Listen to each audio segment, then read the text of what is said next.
So very good afternoon, everyone. Thanks, Herman and Paul, to really giving us the good global perspective on a global scenario as well as on the Indian scenario as well. So I'll just briefly touch upon the topic which was given to me is the evolution of Indian seed potato industry strengthening the potato value chain. So probably I thought the best way to really start with is look at that where actually we are today. So in last couple of years, the way we really strengthen our potato value chain in this country, we started signing in the global potato map. And all credit goes to our all stakeholders sitting in this hall and then farmers, CPRI, everybody has done a fantastic job. And today we are really started signing in the global map. The way, we created the opportunity in this country, I think you name any global players, be it a processor, be it a variety owner, be it even a machine manufacturer, everybody started looking India as a growth potential market. We reached to the record production of 60 million metric ton. And again, thanks to our farmers, thanks to CPRI, thanks to all stakeholders, and thanks to our large consumer base. Because it's not that only one way we should look at that, how do we really keep on increasing our production. We also need to really work that how can we really consume that. And what value basically we are bringing on the table of every stakeholder, that's equally very important. We have also seen that last couple of years, very remarkable growth in the French fries industries. We expanded quite well. Now we started recalibrating and re-looking at everything because the way we have actually seen last 5 years, the global disruption supply chain, and which has now started correcting. So I think it's also a time for really look at very holistically that how can we really make ourselves more sustainable, more competitive in the global value chain of the French fries industry. We started building a lot of, global equity, going beyond Southeast Asian country, beyond Gulf country to Japan, Korea and US.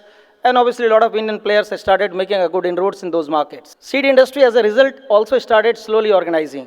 Because obviously, when we grow in terms of the processing, we grow in terms of the bringing more value to the farmers. I think the seed industry also plays a very critical role. And that's what we started organizing, that can we really support processing industry and farmers to really have a more sustainable growth going forward. A lot of investment started happening. Today, if you look at that, almost a very good quantum of, basic seed and quality seed are available for the farmers. A lot of investment being made in terms of producing the mini tuber and technituber in this country. That is really supporting quite well the seed supply chain in this country. Obviously, we have also seen that the varietal development started gaining pace.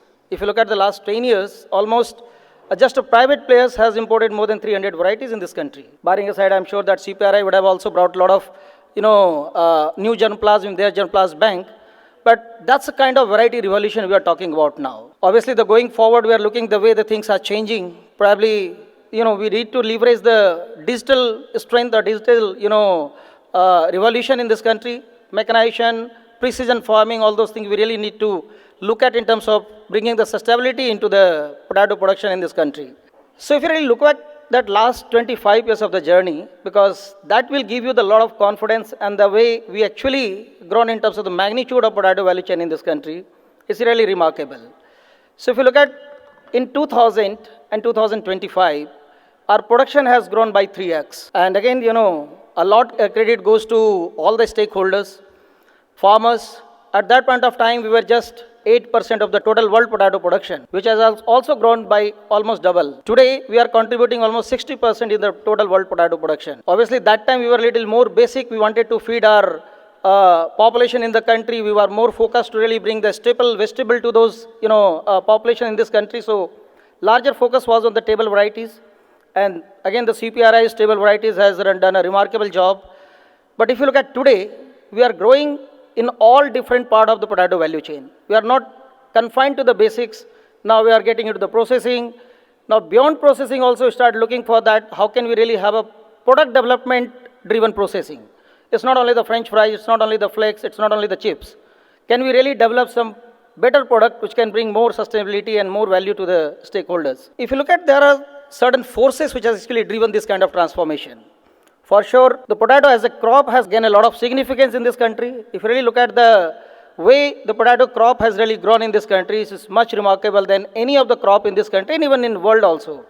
If you compare with the wheat and rice, the growth in potato has been much more phenomenal. Obviously, farmers' awareness has increased, farmer adaptability has increased. Today, if you go to the farmers, and the farmers are so enthusiastic about the new technology and new variety, they will ask you, do you have a new variety?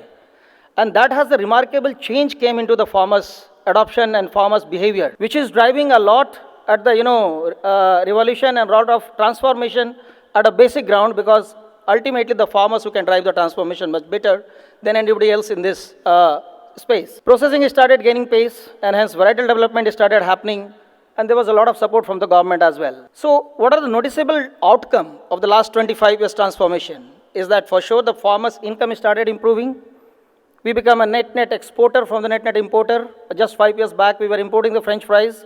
Now we are exporting French fries to multiple countries, as I mentioned in my previous slides. Consumption has grown because we are not only confined to the table as a staple vegetable, we are consuming potato in various ways. And obviously, a lot of important role played by the QSR growth in this country beyond A grade city to the B grade and C grade city now. So, and also disposable income started growing of the citizens of India. So all has really helped this transformation happen. But if you look at the challenges, still 90% of potato is still being consumed as a table varieties or table potatoes. So we are still, potato is a staple vegetable. Very low base of processing as well as the export. And on and above, if you really look at that, the way the climate started changing, it has brought a very different challenges in terms of the biotic and abiotic stress to this crop. So when we say that in 2025, we become a very self-sufficient in terms of the production, but given the kind of climate change, given the kind of challenges being posed by the biotic and abiotic stress, I just browsing through some of the articles on the climate change, and I found one article was saying that if surface temperature is rising by 3 degrees centigrade, this will bring down your production by 14% in 2050. I think that's kind of challenges. If you still wants to grow further, we need to be the future ready. And if you really look at that, the way we are now aspiring to be to touch our production to the 100 million by 2050, I think we should be looking at something like tuber revolution. And we have seen in last history of India, there was a couple of very successful revolution.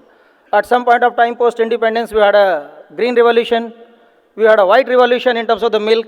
I think it's time to really look at the tuber revolution, a Kand Kranti.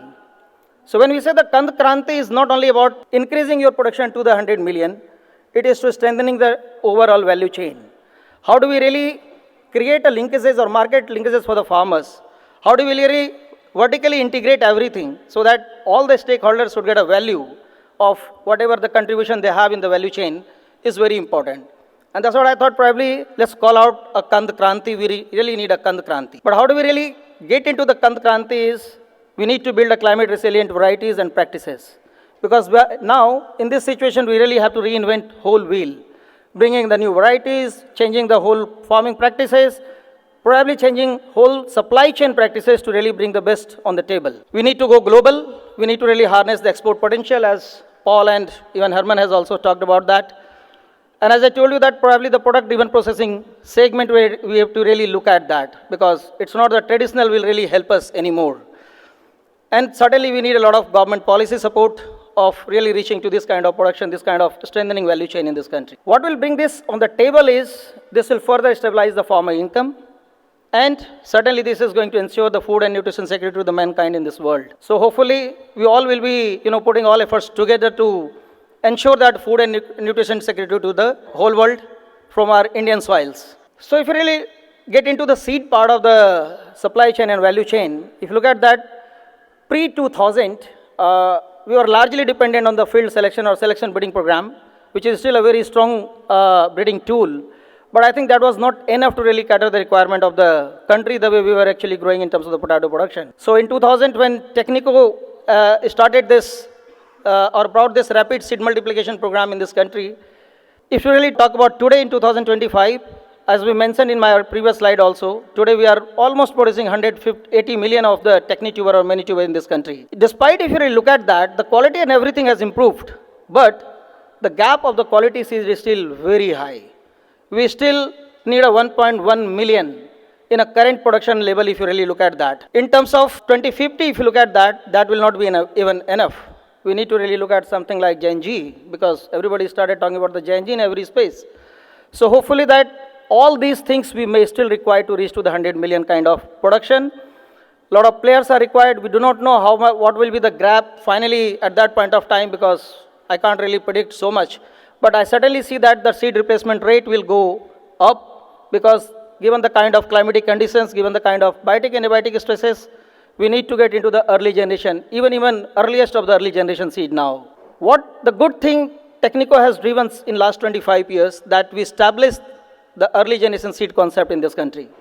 Otherwise, when we started in 2000 until 2008, we suffered a lot because farmer was not really able to accept that what is this early generation seed concept. But today, every farmer is talking about that. Do you have a generation 2 seed? Do you have a generation 3 seed? So I think that's one remarkable transformation what Technico has brought in this industry is commendable. So if he really wants to lead the globe, what all things we're really looking forward? We need to looking forward to have a quality standardization of the seed. And as a reference, we can always talk about the NAC system in Holland. We need to constitute the functional potato industry body, because today, where we are actually lacking in, that there is no body to really do the policy advocacy. And many a times we see that a lot of policies being framed at a state level, at a central level, but do potato growers are really getting benefit out of that? There was Operation Green, which was brought by the 500 crores to stabilize, the price stabilization of the tomato, potato, and onion. But I have hardly seen that that fund was being utilized for potato. And if you really look at the potatoes, the suffering is much more. Unfortunately, onion has power to really change the government sometimes, and it has really gained a lot of significance. Otherwise, if you look at the quantum of losses in the potato value chain, sometimes is many times higher than the onion and tomato. Certainly, so we need a government support. We need to have a special export zone, and we have been kept on talking about the seed village. At various platforms, we have been advocating that we need to have a seed village, because if you look at that today, Punjab, which has been the seed wall of the India, and so far, with the grace of God, we are still able to do much better, but probably it's not going to be remain forever. So we really need to work on some structural things to ensure that the Punjab and the quality of seed which goes to the farmers remain of the high quality. We need to have a bilateral arrangement with the government, because I have seen and I have talked about this in various forums, that a lot of things what we do in past and what we did in the past also are not really practiced in this crop. For example, the seed without border. The variety which has been notified and released in this country, any SAARC country can use that variety, can import the seed, can grow the potatoes over there. That is the one area I think, again, I would like to draw the attention of the government, EPIDA and everybody and all stakeholders towards this. We need to protect the IP rights of the breeder. That's very important. However, the CPRI is doing exceptionally good job. But the way we have been now growing a very phenomenal growth, we need to have a lot of support from the global stakeholders. So I think somewhere we really need to protect their IP rights for the breeder, because that's the lifeline of the breeders. Obviously, the new draft seed bill, we all started looking at that, and then we are hoping for the best. So if you look at in terms of the Technico, how do we look at this whole segments, and how do we really trying to bring the transformation in the seed supply chain as well as the potato value chain, barring aside the magnitude, what actually we started focusing that how can we really quickly develop the climate resilient varieties, more organic varieties than the inorganic varieties, and then hence we started working with multiple global breeders, because one size doesn't fit to all in this crop in this country. So a lot of varieties we are importing, a lot of varieties we are just trying to establish in a different microclimates with the cluster approach.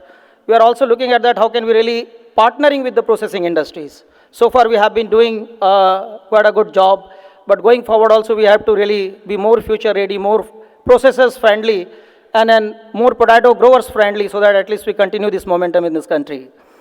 So actually we started looking at can we really build a smart seed production system, because the traditional way, because a lot of, as I mentioned, biotic and abiotic stress, a lot of, unviability at a farmer's level, can we really make it more viable, more attractive for the farmers to continue the seed production? We started looking at can we really be part of the further advancement in this space, whether it is a gene editing, whether it is a hybrid 2 potato seed, whether it's diploid, tetraploid.